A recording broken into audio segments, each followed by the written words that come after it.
Welcome to the Ask Dr. Tommy O Show. The Ask Dr. Tommy O Show takes a holistic approach to our community's healthcare needs. Today's an exciting show where we have a special guest who's going to bring a new program to the church. But before we get into the program, the bishop and I, we have a lot to discuss because we had a couple of special days that we'll talk about, and some past events and a couple up and current. Yeah. Well, you know, it's just wonderful that we can join together as a team. Yes. And to bring a holistic approach to the gospel. That is to holistically meet the needs of the people, physically and spiritually. And that's what we do at Church Alive together. But something happened this week, and you know, Dr. OBrien is winning awards. You know, I thought I was winning a lot of awards. Now, Dr. OBrien has stepped up, and he's got a very special award that he's going to tell you all about. That he received that just last week. That's correct. Yeah, thank you. About a month ago, I received a letter in the mail. This was unexpected, and it was from the Caron Foundation, which is one of the most prestigious facilities throughout the community. It helps individuals that have addiction problems, and they acknowledged me through my efforts through education. So I won the Caron Educational Excellence Award. This is, like I said, it's one of the top in the nation. So if you are suffering from addiction, you need to contact Caron, and I will give you that information. We'll have it on the screen later on. But I'd like to also thank the bishop for the show, but also Happy Father's Day. Thank you. It's important because he's a father to all of us, to our parish and the community. As we always say, he's called the Bishop of the Bronx. There's a reason for that, because of his 30-some-odd years of helping the community and being really the father of the Bronx through the church. Bishop, again, well, I want to thank you for that recognition, and you know, it's really a passion of mine. Yes. To really meet the needs of God's people, and it's you know, and I just enjoy seeing people go from one level to a higher level, yes, and from one despair to another level of hope. And we've done some wonderful things, and especially in dealing with the area of health, because that's what this program is all about. Right. And over the years, I can just see all the different programs that we've done on diabetes, on obesity, which is a major problem, and actually see people respond to the shows, right, and by making life-changing decisions to eat well, to exercise. You know, I also want to say to everybody that Dr. OBrien is my doctor. And he keeps me healthy, and he keeps me watching. But what he taught me is to watch the signs of my body and to read my body and be able to stay healthy, away from chemicals as well. And I really appreciate that. Yeah, absolutely. It's being proactive. And I like to emphasize something that every show we talk about, and we have pride in being the first in the community to step up and do things. And today, the show, it's Walking for Wellness program, and this is the first that we're going to discuss. This is a program that's going to be implemented, and actually is implemented right now in the church, and it's here to help our parishioners and to become healthier and being proactive. Again, stepping up and being the first to offer this program in our community. Not even mainstream TV. Here, that's right. Church Alive Community Church, the bishop and myself, first, proactive, introducing something new program. So let's get into the show. Okay. And I'd like you to introduce our guests. Yes, our special guest, Cynthia Bristol, is a member of my church, and I'm a proud pastor of Church Alive, by the way, because I have some great people there that have the same passion that I have and the love for people. And we had an opportunity, and we heard about a grant that was available for health. And all I need to know is that it was for the health and to improve the health of people. And I said to Cynthia, look at this, let's go for it. And I gave the RFP to Cynthia, and she worked on it, and we presented it, and we won the grant. And we now have a tremendous program called Walking for Wellness by the City of New York, by the way. And Cynthia's going to tell you all about it, but first she's going to give you a little background on herself. And I'm proud to have Cynthia as a member of my church. Well, hold on, I just want to make one statement. Well, today's a very special day, so I'd like to say happy birthday. Oh yes, you're right. Happy birthday, Cynthia. That's right. Happy birthday to you. Happy birthday to you. Happy birthday, dear Cynthia. Happy birthday to you. All right. Well, thank you, gentlemen. Thank you very much, viewing audience, for having me in your home. My name is Cynthia Bristol, and I'm from the tiny Caribbean island of St. Kitts. Fortunately for me today, I'm celebrating my 51st birthday today, and it's a real pleasure to be here today.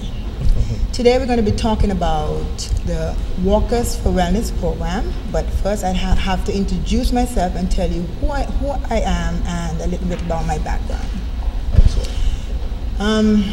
From a very tender age, let's start that way, I've always had an interest in physical activities. I came from a very large family of 10. Being the eldest, I had to always be in charge of my brothers and sisters. So I was always very protective of my brothers and sisters. So at an early age, I decided to get into physical activities, and I've gotten involved in several different sporting activities, and just to name a few, I've gotten involved in cricket. I've coached and played soccer on a national level. I've coached on a national level. I've competed in several other disciplines of sports. One is the International Triathlon. I've done that. And I've also competed in bodybuilding on a national and regional level. Just a little bit about my background. I started school at the Newtown Primary School, which is now called the Tuckacack Primary School. I moved on to the junior high school and then to the senior high. And then I went on to college, where I furthered my studies in fitness and nutrition. That's just a little bit about myself. Excellent. So you had a passion growing up, with younger brothers, and you're the role model, the older sister, and being from an athletic background, and now you apply that in your career and your life? Definitely. And as I've always said, that you are what you eat and you are what you sleep. So I sleep, eat, and breathe physical fitness and, again, nutrition. Yes, I'm a true believer. It's part of what I do as a physician. It's the discipline, the dedication, determination, diet, and sleep, and that will make a difference in our community. It's more than just prescribing medication. It's a lifestyle change, a behavioral modification, and that's what we're here to offer the community at the church. So let's get into this program. What is the program at the church? The Walker. Now, I call it Walking for Fitness, but you said it's called Walkers for Fitness? Walkers for Wellness. Walkers for Wellness. Well, a couple of months ago, the church, the city of New York, sent out a proposal asking church-based organization to apply for a grant for the Walkers for Wellness program. We applied as from Church Alive, and we were fortunate enough among 50 other churches to have won the award. What is Walkers for Wellness program? It's a program that is divided in two sections. One is dealing with physical activity, and the other one is to deal with nutrition. Right. In a nutshell. We'll elaborate on that a little later on in the show. It's a comprehensive approach that you look at holistically, the mind, body, and spirit, or mind, body, and soul, where we're looking at not just one little aspect. You're looking at multiple components to complete the whole process. And this is the program that you're offering.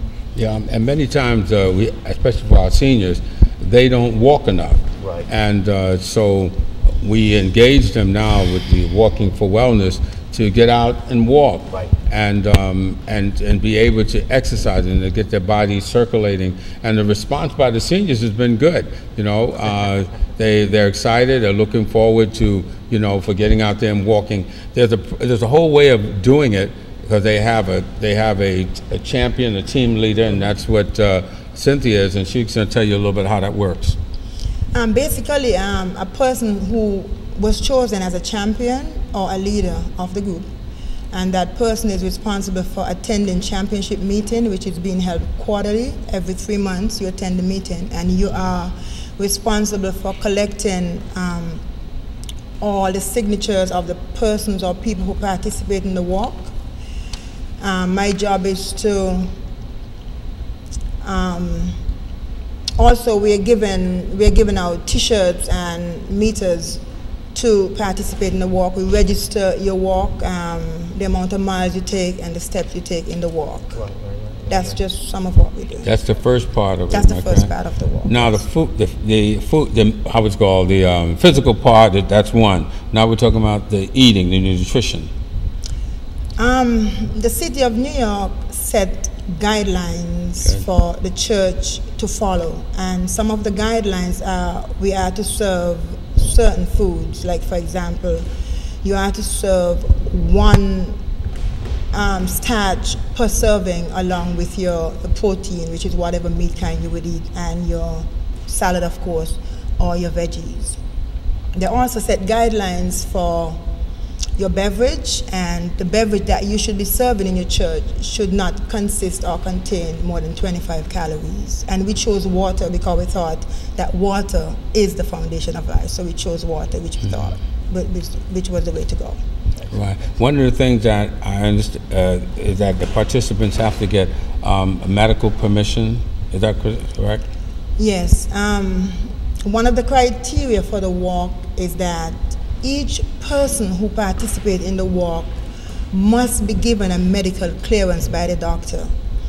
They will be given a form where they fill the form out and return the form to myself or to the church before they can participate in the walk.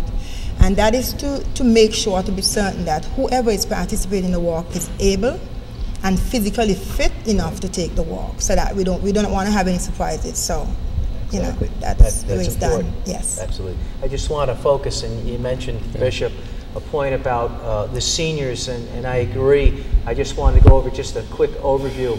You can get this on most websites, especially Department of Health, but just the 3 areas I just wanted to go over real quick.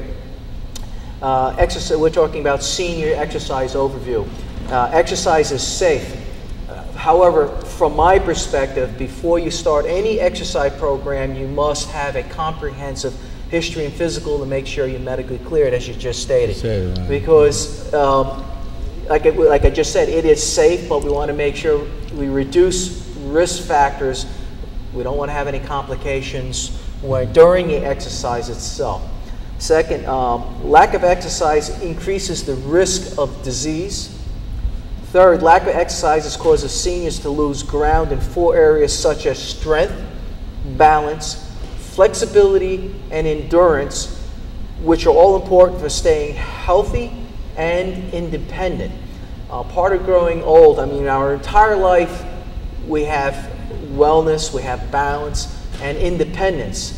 Part of growing old, we have a fear of losing independence, and we become dependent. So becoming healthy, and through fitness, we can maintain that independence where you're able to go about and do your daily activities unassisted. So this is something that we need to recognize and focus on. Yeah. I think that one of the things that we see with seniors we're talking about, but in all of them, especially I would say for our children who are suffering from obesity. Right. Because in most schools there's no more gym anymore. Okay? And so we're encouraged, not just seniors, but for all age. All ages. Yeah, to go ahead. You can start exercising from a very young age. You can walk, you can run. Physical activities is the way to go.